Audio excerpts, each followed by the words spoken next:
Hello ladies and gentlemen, welcome to the NMENA video tutorial about concentrating solar power technology.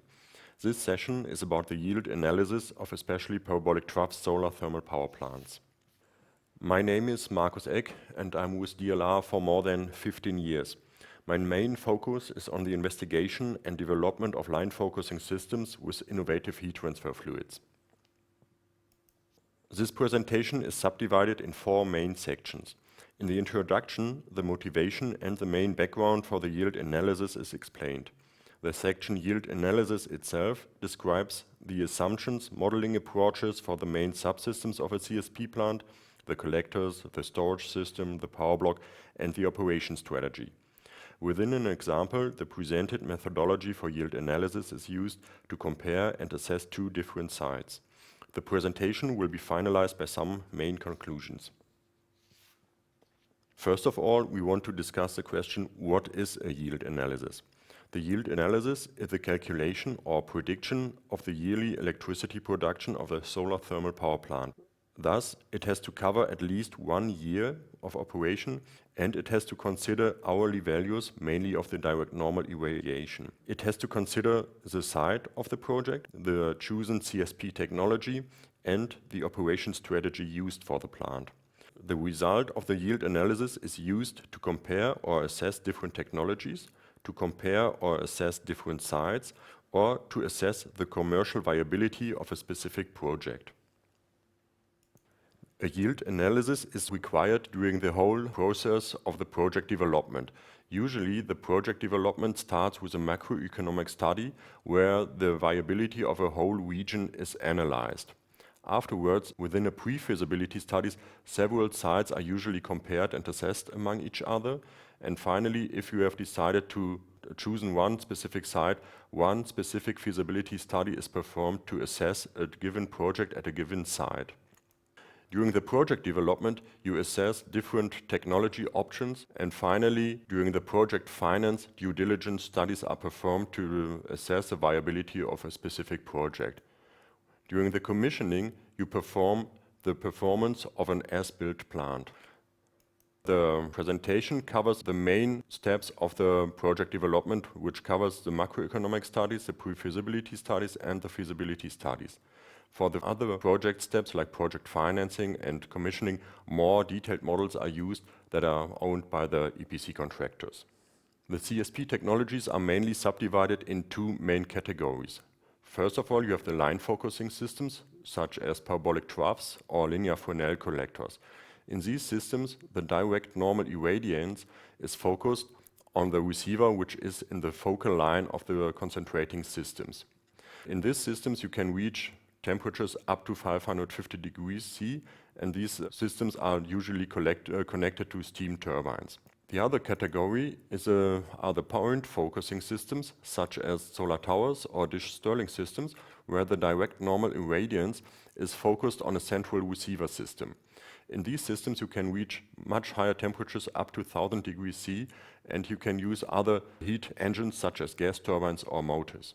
In this presentation, we will only focus on line focusing systems, especially on parabolic troughs. On this picture, you see an aerial view of the Anasol 1 plant in Spain, which serves as a reference plant in this presentation. On this slide, you see the schematic diagram of the reference plant. On the left side, you see the collector field made of parabolic trough collector loops. The system is assisted by a fossil-fired backup system, and it contains a 2-tank molten salt thermal storage system. The collector field is using synthetic oil as heat transfer fluid. You see it here in the red line, and this collector field is connected to a conventional power block via a battery of heat exchangers. The heated oil transfers its heat to the conventional power block, where the heat is transferred into electricity. For the yield analysis, the net electricity production of the plant is calculated for every time step. For this, the whole energy chain from the incoming DNI to the generator output has to be calculated. Accordingly, every energy conversion in the plant from the DNI to the net electricity fed to the grid has to be considered and calculated.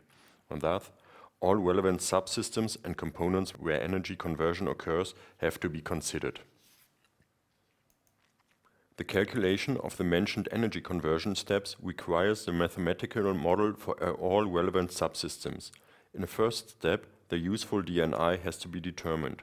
Then, the thermal output of the solar field is calculated for every time step. The operation strategy defines the use of the auxiliary heater and the thermal energy system, and thus the according heat flows. Finally, the heat flow into the power block is transferred into electricity, which is fed to the grid. The system performance is substantially determined by the chosen site, expressed by its geographical position that determines the solar position and thus the incident angle of the DNI. The ambient temperature has a minor impact, but the influence increases especially if dry cooling is applied. The highest impact has a direct normal irradiance, which is tackled in more detail on the next slides. Only the direct fraction of the solar irradiance can be concentrated. Thus, CSP systems can only make use of the direct normal irradiance called DNI. Different sources are known that offer time series for the DNI for nearly every site on the Earth. Some of them are listed in the table. For the yield analysis, at least 1 year with hourly values is required. Nevertheless, higher resolutions or time series of several years are advantages. CSP systems can only use the useful fraction of the DNI, which is the DNI times the cosine of the incidence angle theta I. The incidence angle theta I is the angle between the aperture normal n and the central ray of the DNI. The incidence angle is determined by the geographical position, the orientation of the aperture area, and the current time step considered. The incidence angle is determined by the orientation of the aperture area expressed by the elevation angle beta c and its azimuth angle gamma c, and the position of the Sun at the considered time step expressed by the zenith angle theta z and the solar azimuth angle called gamma s. The hour angle omega is determined by the time of day given in hours. The declination delta considers the gyrating of the Earth around its axis over the year. The exact calculation of the different angles can be found in any textbook and will not discussed here. The Sun rises in the east and moves during the day to the west. Thus, parabolic troughs have to track the Sun over the day in one dimension. Two main orientations of the collector are conceivable: the east-west and the north-south orientation. In these specific cases of single-axis tracking, the incidence angle can be calculated by the given simplified equations. As explained, the collectors can only use the DNI multiplied by the cosine of the incidence angle. On the left side, you see the march of the cosine for specific days in different months for a north-south oriented collector for a site with a latitude of 36 degrees. This is representative for a site in northern Africa. In this case, a local minimum occurs at solar noon every day. The reduction at solar noon is more distinct during the winter period. Furthermore, maxima can be observed before and after solar noon. On the right side, you see the same plot for a collector in east-west orientation. In this case, the cosine gets 1 every day at solar noon.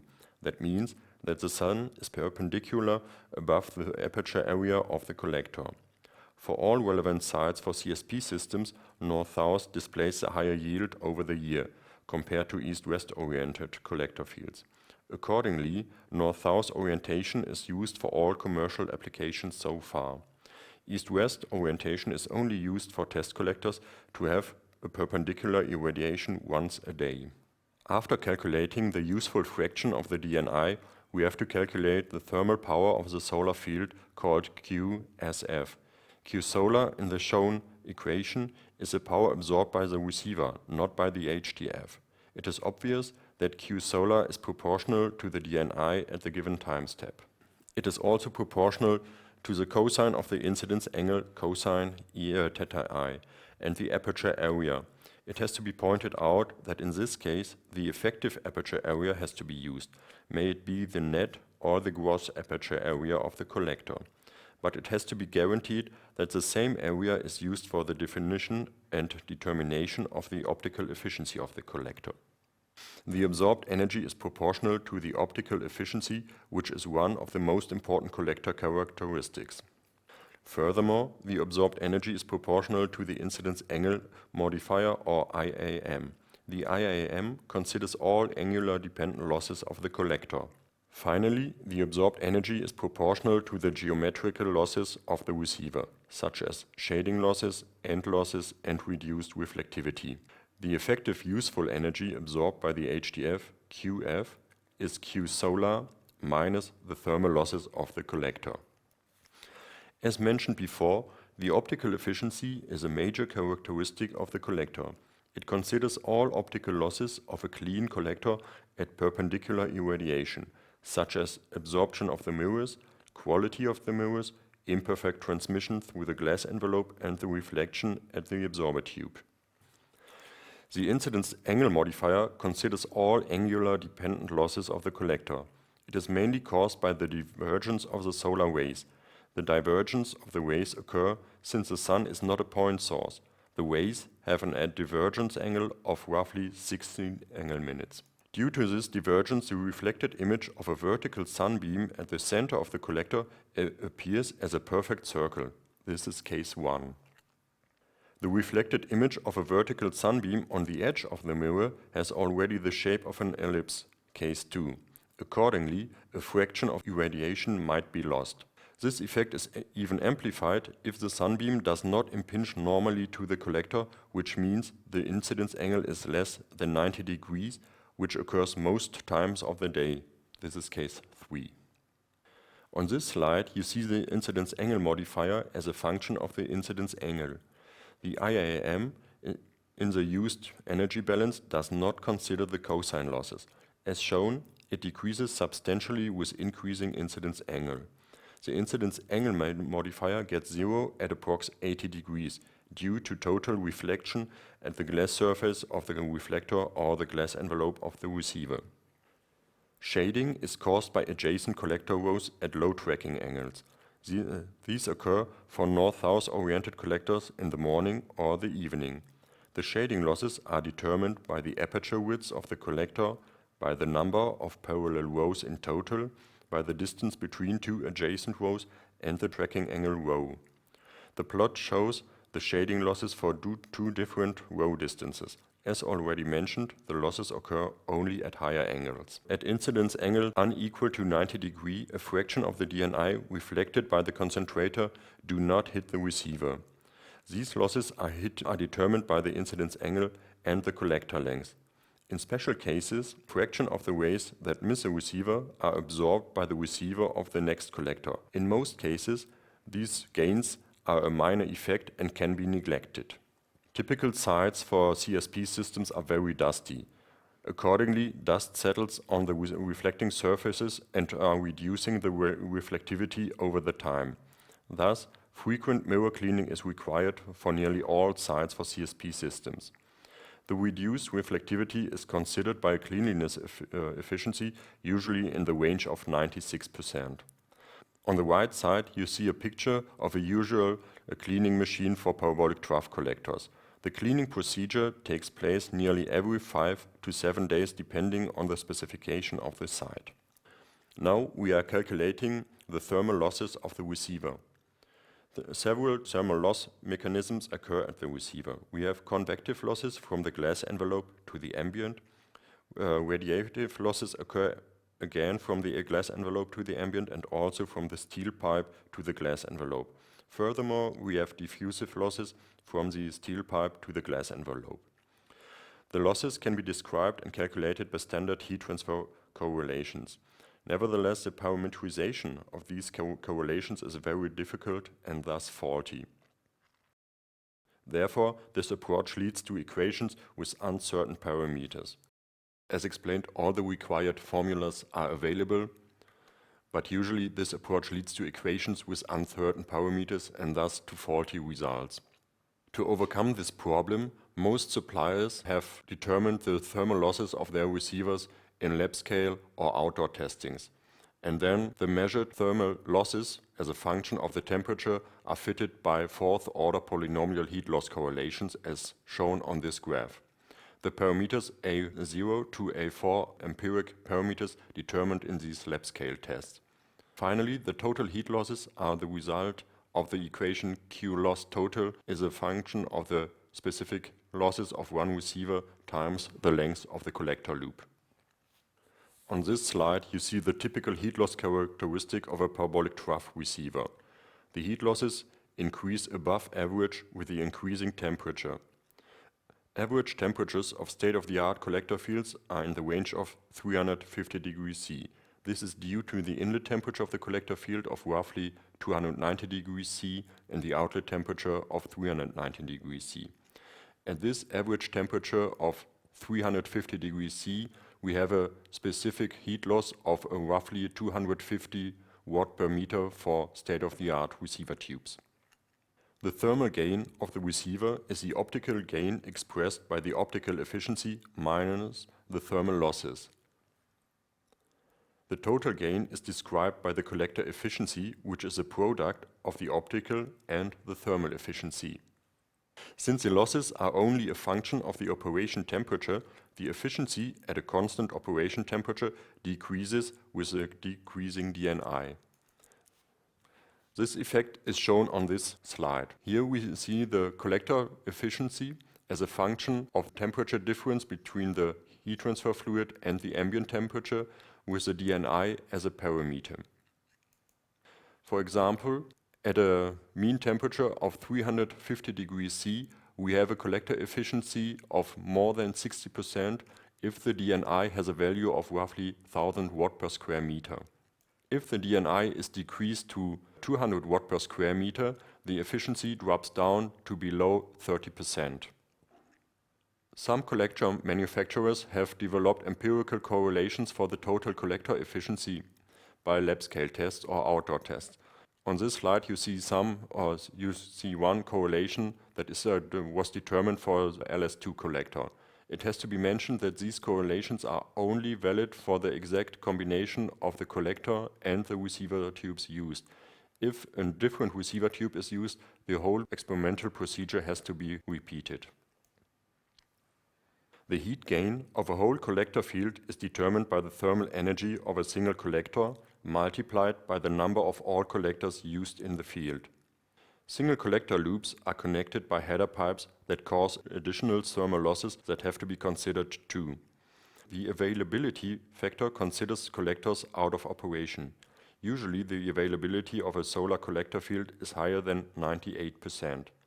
In periods with high DNI, the solar field produces more thermal energy as can be used by the power block and the thermal energy storage. This surplus of energy has to be damped by defocusing an appropriate number of collectors. Accordingly, solar field energy has a limit given by the maximum capacity of the power block and the thermal storage system.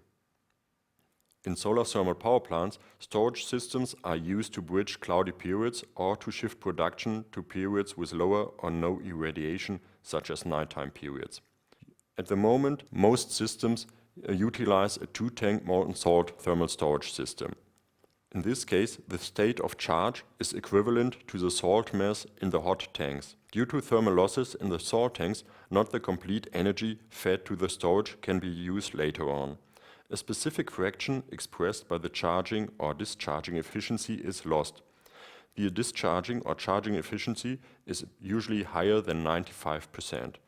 Thus, the storage is usually described by a single efficiency value, the storage efficiency. On this slide, you see the schematic diagram of a simplified Rankine cycle and its representation in a TES diagram. In a Rankine cycle, subcooled water is pumped by the feed water pump and then fed to the boiler where it is evaporated and superheated. The compressed superheated steam is fed to the turbine where it expands, and the turbine runs a generator that produces the electricity. This Rankine cycle can be represented by 4 simple or ideal thermodynamic conversion steps. First of all, you have the isentropic compression in the feed water pump. Then you have the isobaric heat supply in the boiler. Then you have the isentropic expansion in the turbine, and finally the isobaric condensation in the condenser. In the yield analysis process, the power block is described by its efficiency characteristics.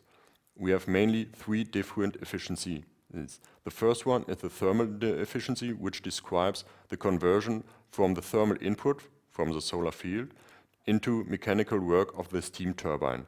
This efficiency is called eta-TH. The next one is a gross efficiency, which describes the conversion from the heat input into the gross electricity generated by the generator. The main characteristic is finally the net efficiency of the power block, eta-net, which describes the final useful energy produced by the generator of the solar thermal power plant. This is the energy produced by the generator minus all the parasitic power consumption of the solar thermal power plant, and thus the net efficiency is always lower than the gross efficiency. As mentioned before, the net electricity is a main characteristic of the solar thermal power plant. On this slide, you see the net efficiency of the power block as a function of the load of the turbine. It is obvious that the efficiency decreases with a decreasing load. On this slide, you see also the characteristic of a changing ambient temperature. The ambient temperature is changing from 0 degrees to 30 degrees C. The efficiency decreases with an increasing ambient temperature. As mentioned earlier, the operation strategy describes the use of the storage and the auxiliary heater. The most common strategy is a so-called solar-driven operation strategy. This means as long as the sun delivers energy, the energy is fed to the power block. And the power block is always operated at design load. When the energy from the solar field exceeds the maximum load of the turbine, the surplus is used to charge the storage.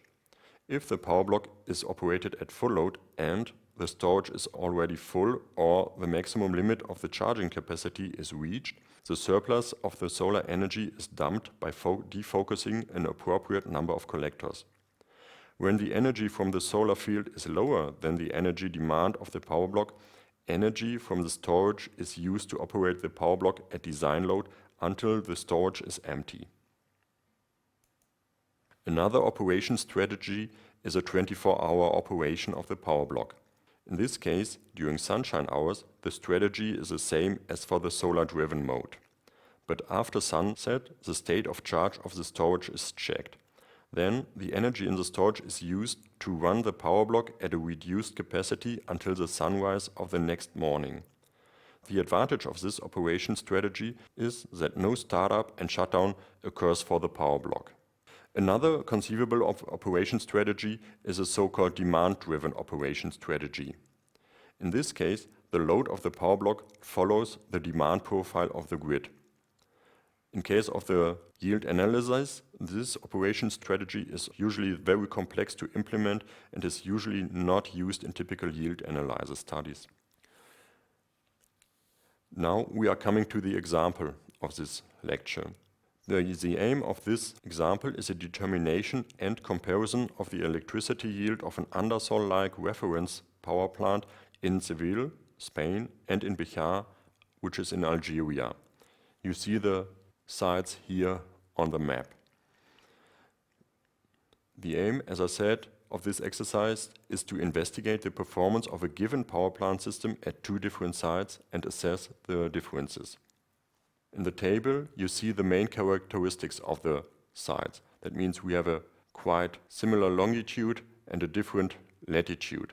The main difference is in the yearly sum of the DNI. In Seville, we have a yearly sum of roughly 1,880 kilowatt hours per square meter, whereas we have in Bejar nearly 2,600 kilowatt hours per square meter.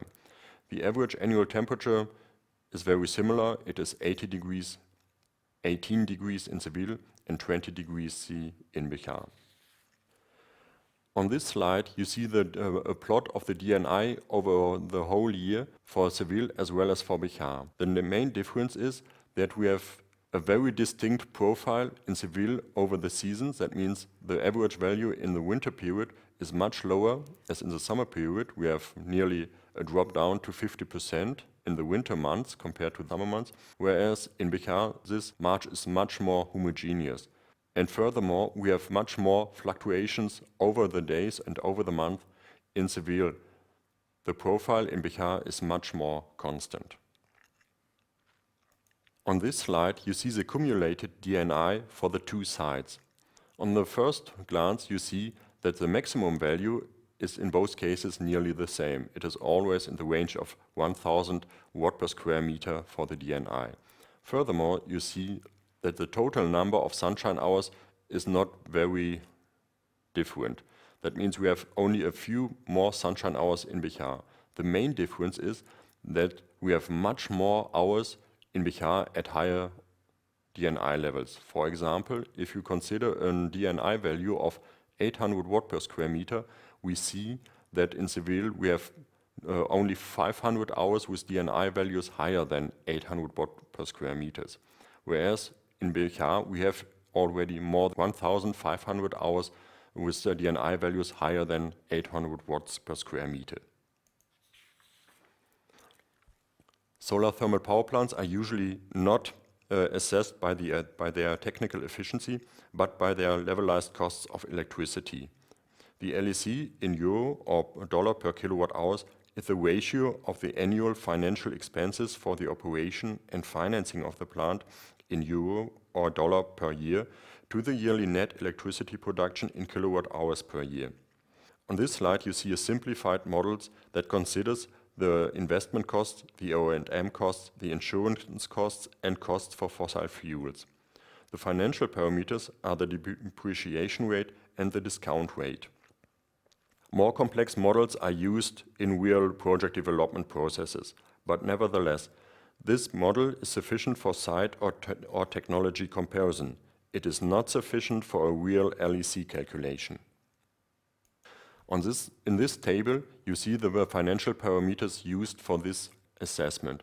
We assumed a real discount rate of the project of 8%, a depreciation period of 30 years, and a total capital investment of 287 million euros. The system considers an increased collector field of roughly 500,000 square meters and also the thermal storage system, and thus we have this high investment cost. We considered an annual operation and maintenance cost in the range of 2% of the initial investment cost, which sums up to 5.7 million euros, and an insurance cost in the range of 1% of the initial investment cost, which sums up to 0.9 million euros. This table summarizes the technical parameters of the reference system. As explained earlier, a net aperture area of the solar field of 510,000 square meters is used. The length of a single collector is 150 meter and its aperture width is 5.77 meter. The HTF temperature at the field inlet is 293 degrees and its temperature at the field outlet is 393 degrees.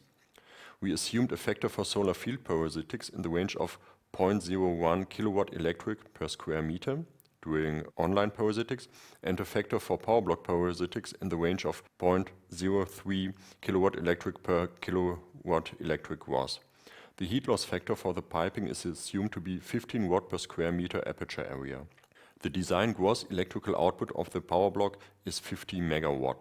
The design gross efficiency of the power block is 37.5%. The number of full load hours in storage mode is 7.5 hours. The thermal capacity of the storage is accordingly roughly 1 gigawatt hour thermal. The storage capacity is expressed in its full load hours and is in this case 7.5 hours. The thermal capacity is accordingly roughly 1 gigawatt hour thermal. This table already explains the main technical results and economic results of the assessment. First of all, we see that Bechar displays an increase in the yearly DNI of roughly 36.6%. The average solar field thermal efficiency is nevertheless nearly in the same range. There is an increase of only 7.4% in Bechar. The mean net efficiency of the power plant is also slightly higher in Bechar. It is increased from 14.5 to 15.5% in Bechar. The annual power block operation hours are increased by more than 37%. In Bechar we have full load hours in the range of nearly 4,800 hours, as we have only 3,500 hours in Seville. Now we are coming to the most important variables. We see that the annual full load hours of the power block are in Bechar in the range of 4,300 hours per year, where we have only 2,900 hours in Seville. That means we have an increase of 46.3%, although we have only an increase of 36.6% in the useful DNI. This is mainly caused by the much more operation hours in full load compared to the part load behavior of the DNI file in Seville. Finally, we have a look on the levelized electricity costs of the system. In Seville, the same system produces electricity as a cost of 24 euro cent per kilowatt hours, where the same system in Bechar has levelized electricity costs of less than 17 cents per kilowatt hours. This is a decrease by more than 30%, only by changing the site from Spain to Northern Africa. On this slide you see the result of the variation of the storage capacity for both sides. On the upper plot you see the annual electricity, the annual net efficiency and the damped energy as a function of the storage capacity for the site in Seville. And in the lower plot you see the same variables for the site in Bechar. It is obvious that in Bechar the number of damped energy, it is obvious that the amount of damped energy in Bechar is much higher than the amount of damped energy in Seville, which is caused by the better irradiation conditions in Bechar. In Seville, the blue line, which represents the annual electricity, is not increasing that much as it increases for the site in Bechar. And it can be assumed that we have an optimum at the end of this plot for Bechar, where we can assume that this is already reached earlier for the site in Seville. For example, here you see the Andersholt configuration with a storage capacity of 7.5 full load hours. On this slide you see the final economic results of the assessment. The economic assessment increases linearly with an increasing storage capacity for both systems. Nevertheless, the electricity yield increases only asymptotic, as we have seen on the previous slide. Accordingly, there is a minimum in the LEC for a specific storage capacity. And we can see that in case of Seville, we have a minimum LEC at a storage capacity of roughly 5 full load hours. In Bechar, the optimum storage capacity would be in the range of 7 to 8 hours, which is very equivalent to the configuration of the Andersholt plant. This slide gives you an impression that one technology configuration that is perfect for one site has not to be perfect for another site. Therefore, you have to do the conceptual design for every site again. Now I'm coming to the conclusions. Within this presentation, we have defined a basic methodology for yearly electricity yield calculation for a parabolic trough plant. The characteristic of the plant, comprising the solar field, the power block and the storage system, depends on the present irradiation, the ambient temperature and the location of the plant specified by the geographical position, and also on the load of the system and the local time. Thus, the electricity production has to be calculated at least for every hour of 1 year. An increased time resolution is advantageous, and also the consideration of more than 1 year of DNI data. For the calculation, the following aspects have to be considered: the site, represented by its coordinates, geographical coordinates, by its irradiation profile, and by the ambient temperature profile. Furthermore, the system configuration has to be considered, especially the configuration of the solar field, the power block and the storage system. The operations strategy plays an important role because it determines the management of the storage system and also the use of the auxiliary heater.